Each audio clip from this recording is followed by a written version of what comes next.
Welcome to another episode of our podcast at the Canadian Breakpoint.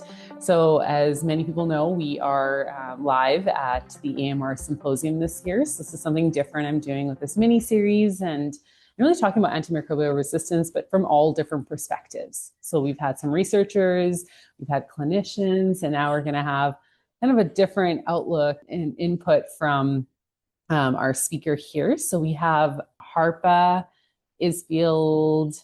I'll help you out. Isfeld-Kiely. Thank you. All right. So Harpa, what brings you to AMR, and can you let our audience know a little bit about yourself? Yeah, so I'm a knowledge broker in the area of infectious disease public health. So I'm a project manager working with the National Collaborating Center for Infectious Diseases, and some people out there might be familiar with the NCCs, and ours is the only one that's focused on infectious disease. So normally our audience who we talk to is public health professionals at many levels.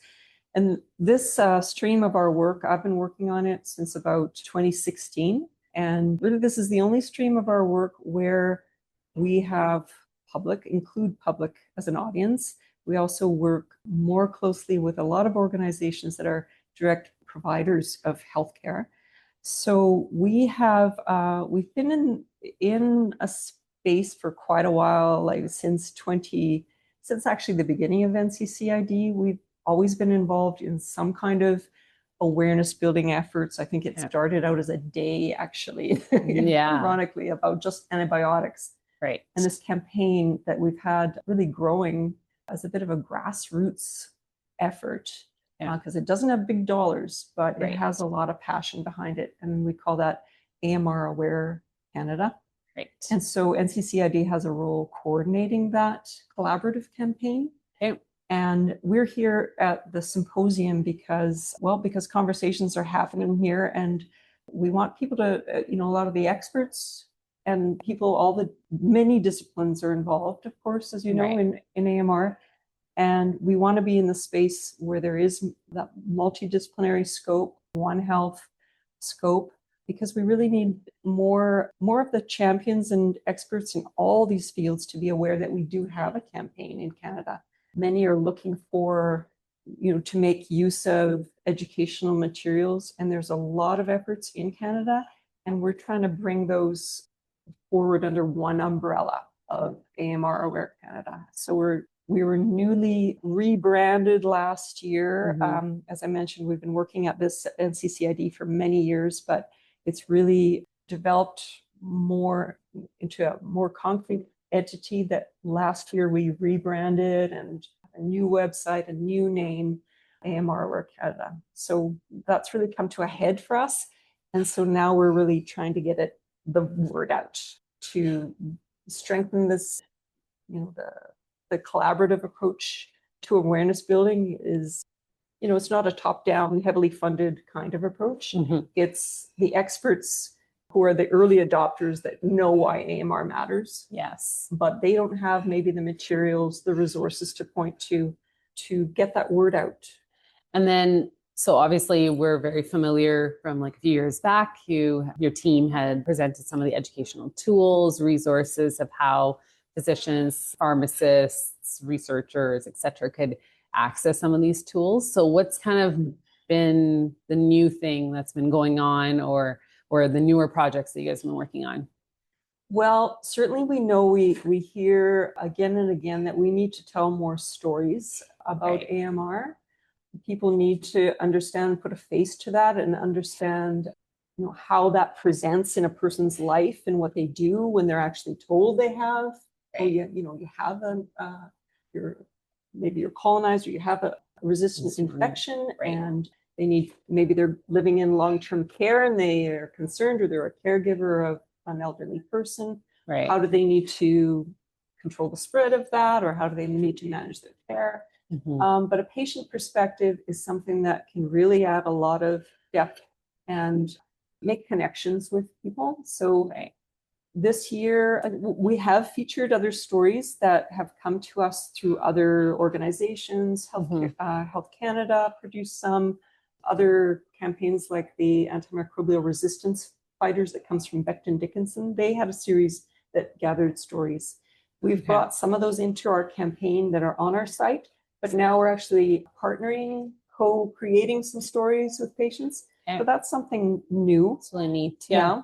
And we have a new news page on our site where we're trying to be a bit of a voice for those who have some educational events, new resources coming out that we can feature. So we push those out in a newsletter. People can sign up to stay in touch and know what's new from those resources.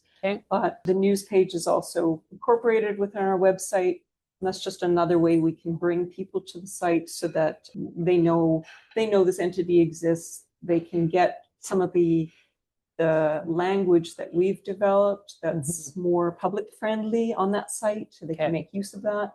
They can also go to the resource repository and actually filter. Last year, we sort of made improvements to how people can find the resources. So they're filterable by, is this a patient handout I need, or is it an infographic, or which audience is it for? So some of the new items, I'm excited about the stories. And we have a sign up button so that it helps us build this community. Now we have, since Brad talked to you last year about this, we now have over 2,000 subscribers to this campaign who will get those updates and that news. So it's a way to just build the community. Yeah. And I know, what lands in people's inboxes isn't always what they open, but it helps us, we populate that with, what's going on with some of the events. We want to hear how people might use the news. For example, maybe they want to learn about policy developments in Canada about AMR. Right. We have a lot of different collaborators working with us. So what they feature is very different. Some are working on games and to make it fun to learn about AMR. Yeah. And some are working on hard-hitting issues about war affected or migrants with AMR, those populations, and some of the policy needs about innovation. So we try to wide range, but we're trying to bring it together for some access so that people, spreading awareness and educating people about AMR. We know that's not everybody's permit. They're not thinking of that, and they don't even have time for that in their jobs. Right. So we're trying to make that easy to access.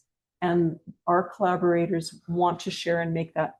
If you've been in the session today, you heard from Simon Habiger of Do Bugs Need Drugs. That a wonderful resource, numerous languages in, and he's making that, available. So we need to leverage those tools in Canada and know, people want to know where the Canadian products are, what's relevant to their audiences, and we can go to those, and we want to make that easier to find.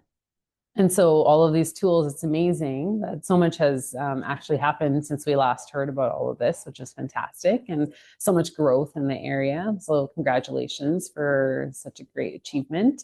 And in terms of kind of for our audience, just so maybe some are not aware of like where to find these resource tools, do we have a certain link or website? Yeah, so people can go to amraware.ca. So that, of course, stands for Antimicrobial Resistance Aware Canada, or AMR Aware Canada.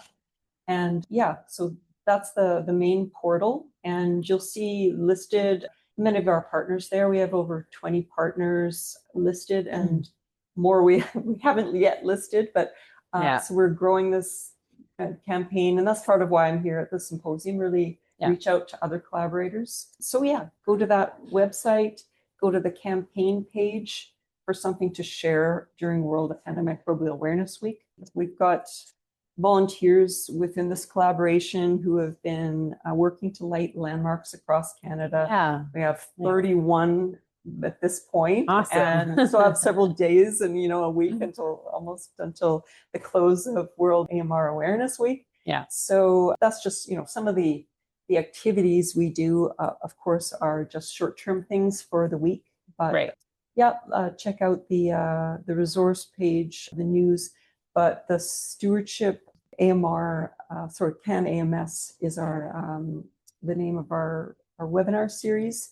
And that's ongoing through the year. So despite the fact that we do have this big push for the world, the WOW event, we try to bring practitioners together, often from very disparate settings. Some are in low resource settings in rural areas. Right. Others are champions out of, maybe hospital settings and tertiary care. But we want to hear from a range of players out there, what stewardship looks like in their setting, how they got that going. And so we've developed this webinar series to spark some conversations and presentations. So the CAN AMS is something that's ongoing that people can look for also through that same website. Okay, awesome. Thanks so much, Harpa. We really appreciate all of your guys' efforts and you coming on the podcast to tell us some updates with NCCID. So it's always fantastic to hear all the work you guys are doing. And thank you for supporting us clinicians with this, because as you mentioned, we're busy and want somebody to kind of hand hold us through this. And I think you guys are doing a fantastic job. So no, thank you, Rupeena. Yeah, very great. Thanks for letting us speak today. Yeah, of course. Thanks.